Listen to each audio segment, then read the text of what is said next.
The National Cricket League is one of the most popular and talked about cricketing brands in the UK. Today in the studio with me is Sajid Patel, co-founder and secretary of the National Cricket League. Welcome, Sajid. Thank you. Welcome. Thank you for having me on this program on Sports Show. Thank you. The NCL is making a lot of waves in the cricketing world. What was the inspiration behind this great idea? The great idea was really started in 2010. We started a 2020 league. What we wanted to bring was a totally different dimension to cricket, being that wearing coloured clothing, white ball, very inspired by the cricket which is taken internationally by storm, such as the IPL, the Indian Premier League, the Big Bash, the 2020 cricket here. A lot of population was drawn towards 2020 cricket. We brought that on a Saturday setup. The demands grew to say for players and teams to say do it on a Sunday. So we brought it on a Sunday. So we've now accommodating cricket on a weekend basis. So we've now come to a stage that we have a lot of teams on board, 48 teams with 6 divisions on the weekend program, engaging with over 1,000 members playing cricket now. Are they from all age ranges? We've got different age range from, I would say we're at this moment in time, we're focusing on outdoor adult cricket. All right. That's from the age of 17-year-olds to maybe going up to over 55 plus. So we're engaging with such a large amount of age group in catering adult cricket. What we've also started is doing something indoor, which we broke it down a bit more, which we'll talk about, I'm sure. Absolutely. So you've got youngsters playing in the NCL, and you've got people who are over 50 who also participate in NCL as well. So it's very, very, very inclusive. What's the ethnic makeup generally of players who participate in the NCL? At the moment, the ethnic makeup of players are mostly from the South Asian background. Obviously, we've got the Indian backgrounds from Gujarat, Punjab, and South Indian, Chennai and Kerala. We've got Pakistani backgrounds as well, which are the majority at the moment. We've got a lot of Bangladeshi communities now come on board. We've got a few players from the Sri Lankan, the Tamil background, but we haven't got the teams. But I know that there are community leagues for them, which they actually comfort there. But we are looking to try. We're an open league. We've made it. We called it the National Cricket League on 2 reasons. 1, for the brand to grow in the United Kingdom, and 2, the word national is open to all. Right. How do you inspire the young people? We inspire the young people by providing cricket in a more attractive way. As you know, with youngsters these days, with such as social media or the electronic media, they like to trend.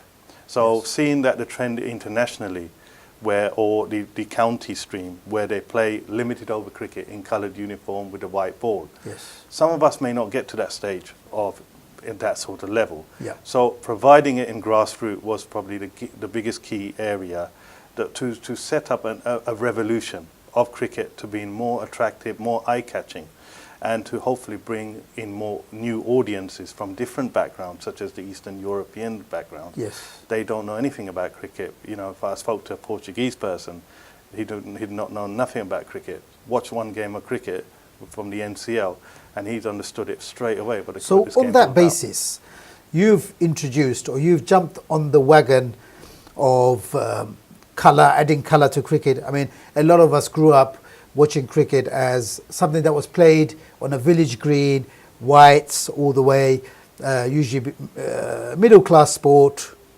and above, middle-aged sport, a whole day out, a family day out.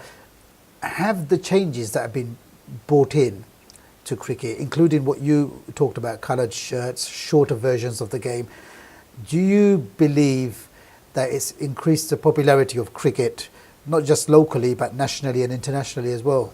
I believe cricket has grown globally. Internationally, it's taken by storm. A lot of cricket is now being played. A lot of countries are now starting to introduce the games into their development programs. And what we have done with what we've introduced in 2012, we introduced cricket, which has brought youngsters back. a lot of youngsters from the age of 16 onwards have walked away from the game, but decided to come back because it's a new trend for them, a new brand, a new way of playing cricket in coloured uniform, what they see on TV. We've had a lot of over 50s who have walked away from the game thinking that, you know, I've stopped enjoying it, or body's aching, or whatever their reasons are. But we've looked at ways that they've carried on playing because they've enjoyed it, because we're providing different divisions, so they've got their level playing fields of where they can play. So you've got the higher divisions for really outstanding players or good players who can compete, and then we've got the lower divisions where the people can enjoy themselves at the same time. Great. How does one improve, or you as a body, up and emerging, very popular now, people are quoting you, people are talking about you, people turn to you for advice and counsel. What role do you play, or what advice would you provide in terms of the positive development of grassroots cricket?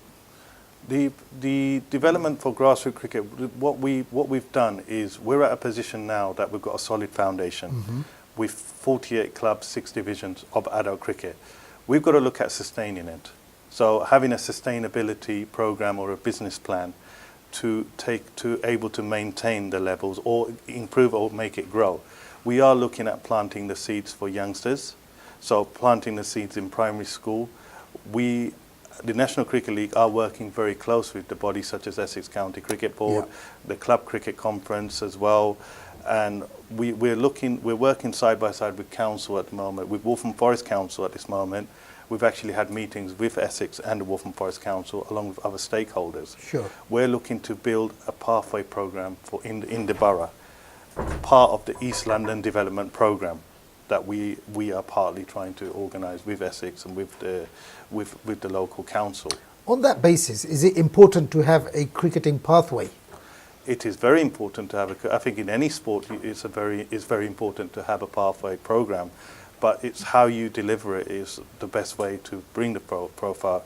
What we've got is, at this moment in time, we've got the indoor league where we are providing catering for under 13, so 11 to 13-year-olds are playing in that league. We've got a division for under 17s, so players from 15 to 17 are playing in those leagues. So those youngsters are now sort of coming through, and there are a lot of youngsters being played, and we're looking to start, and we're looking to build a station of cricketing schools in Waltham Forest to start off with. Brilliant.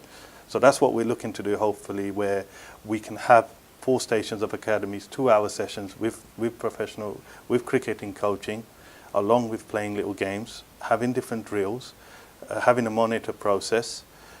With cricket at this moment in time, with Essex, the National Cricket League, along with other South Asian cricket leagues, we actually are part of the East London Forum, where we play against the professionals, the Essex Second 11. Every year we play one 2020 game. Okay. And last year we had 6 players from the National Cricket League represent the East London Cricket Development Team to play against the Essex Second 11. Positives all the way around. So veering away from this subject, who's your favourite cricketer? Why? Okay, my favourite cricketer, my all-time favourite batsman was Viv Richards from West Indies. Because people might say he's arrogant, so I wouldn't say he's arrogant. He'll come in wearing his maroon cap, chewing his gum, and he comes with no helmet or nothing. He's just confidence, and the bowlers are scared to bowl to him. And I was very inspired by him, but I was never a batsman. I was always a bowler. And my all-time favourite bowler is Wasim Akram, left-arm fast swing bowler. All-time great bowler for me, and a good inspiration for me as well. In the modern game today, in 2016, if you were to pick one all-round role model for young people to follow in terms of a cricketer, who would you say that is? You need to pick one. One all-rounder on the modern game, I would have said Jack Callis, but he's retired.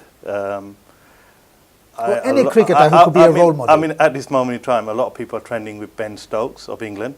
He scored a monumentous 200 runs at very fast pace against South Africa. I think Ben Stokes at the moment is a lot of people's choices at the moment. Now, just before we went live, I had my colleagues in the production team and Sajid himself bundle me into this garish yellow top that you can see here. I think you owe us an explanation. Whose top is this? And to what do I owe the honor of wearing it on the show today? Okay, this top is for the champions of the Premier Division and also champions of Division 1. Rat Pack CC1 became champions of the National Cricket League 2015 and Rat Pack CC2 became champions of Division 1 2015. And the motive behind the team of why it was built is because of a gentleman who passed away in 2009. His name was Rashid Aziz. He passed away due to suffering from cancer. He was obviously known as Ratty, very fit guy, and the team is named after him. And obviously, I'm sure that his spirits would be very looking up in the skies, being very proud of what this club has achieved last year and achieving more. Well, after the explanation you've given, I think it's a tremendous honor to wear this. Lastly, Sajid, if anybody wants to join the league or wants some information on the fantastic work that you're doing, what should they do? Well, they can get in contact with us on our website, or you can email us, which is on info@nationalcricketleague.co.uk. We also have a Facebook page, which is facebook.com/National Cricket League. So you can follow us. We're at the moment doing the indoor league. We're very busy with that, where we're catering, we're already creating that pathway of 11 to 65, where we have under 13s, under 17s, adult cricket and over 50s playing. Sajid Patel, it's been a pleasure having you on the show. Thank you very much. Thank you. Thank you for watching The Sports Show.